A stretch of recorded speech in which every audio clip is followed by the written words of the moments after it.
So you're ready to buy an EV. You decided on Tesla, and you narrowed it down to the Model 3 and why. That was the easy part. This video will help you decide which Tesla best fits your needs. Welcome to the Tesla Buyer's Guide.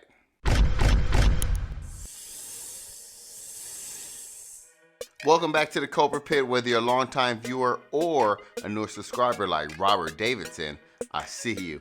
I appreciate every single one of you. You could be anywhere in the world, but you're here with me. This video will focus on the Model 3 and why. If you're looking for a mid-size sedan or a larger SUV, then you know you want an S or X. But I know I had a hard time deciding between a Model 3 and a Y, so I'll lay out some of the similarities, differences, and key items to look for when deciding. Now, this is not a versus video. Its purpose is to help you make the most informed decision that you can. You can't go wrong with either one of these vehicles. Now I'm talking about buying a brand new Model 3 or Model Y, not the used market. That's a whole nother category for a whole nother video. The range and prices vary greatly.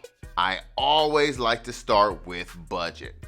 What is the most amount of money that you want to spend? I like to start with the most because, once you know I'm not going over that is my budget, then that opens up the whole playing field for you. So if you want to save the most amount of money, you can get a Model 3 Standard Range Plus starting at just under $40,000. The least expensive Model Y is $53,000. But if you got a little money to spend, you can get a Performance Model Y for $64,000, which is $4,000 more than the most expensive Performance Model 3 at $6,000. Now, the primary differences are the range and the speed, and we'll touch a little bit on those later, but now we know how much you want to spend. Let's move on to the size. The Model Y is taller, wider, and a bit longer. There's a little bit more storage room in the trunk.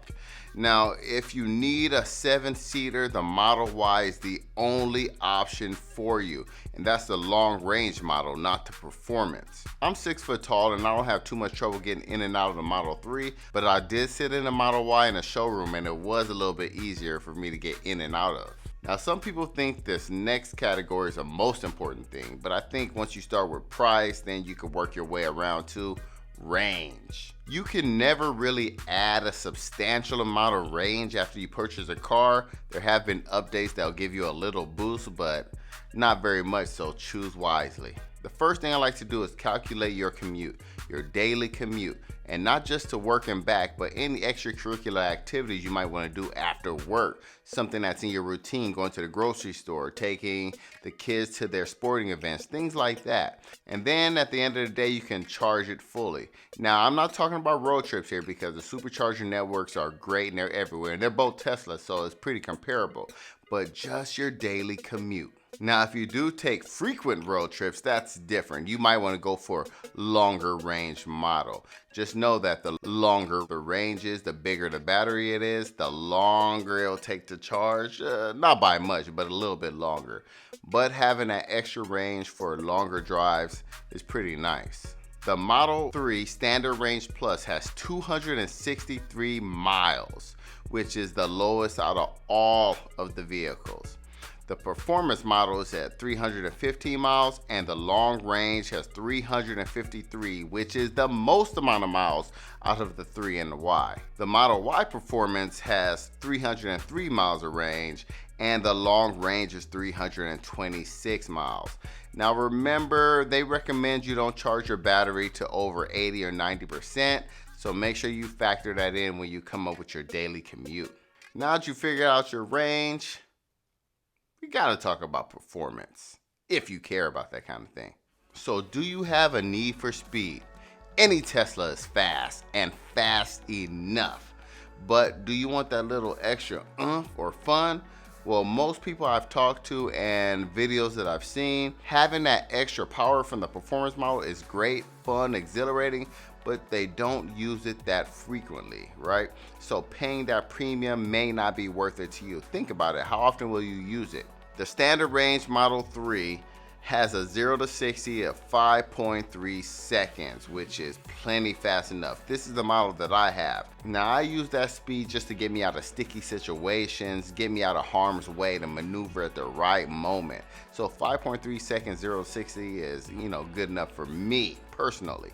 The long range model has a 0 to 60 of 4.2 seconds, and the performance has a blazing 3.1 seconds. 0 to 60, the fastest out of any 3 or Y. The Model Y long range is 4.8 seconds, and the performance is 3.5 seconds. I didn't really touch on the top speeds because unless you're taking it to the track, you probably won't be using it. Probably. Now, if you know you need an all-wheel drive vehicle, you're going to be driving in snow, different road conditions, then you definitely can't get the Standard Range Plus because that is the only model that is rear-wheel drive at this moment. The other things that come into play is, do you need premium sound?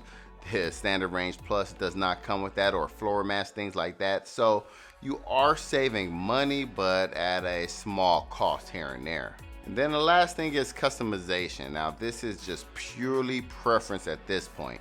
Most of these have an added cost, whether it be monetarily or range when it comes to those bigger wheels. Bigger wheels may look cooler, but they will lower the overall range. If you don't want to pay for the color change now, you can always add like a wrap or things like that. There's not too many colors with Tesla, which I kind of like, but there's a cost to that. And then you get to decide on the seats. Do you want the beautiful white that I could not get, or the black?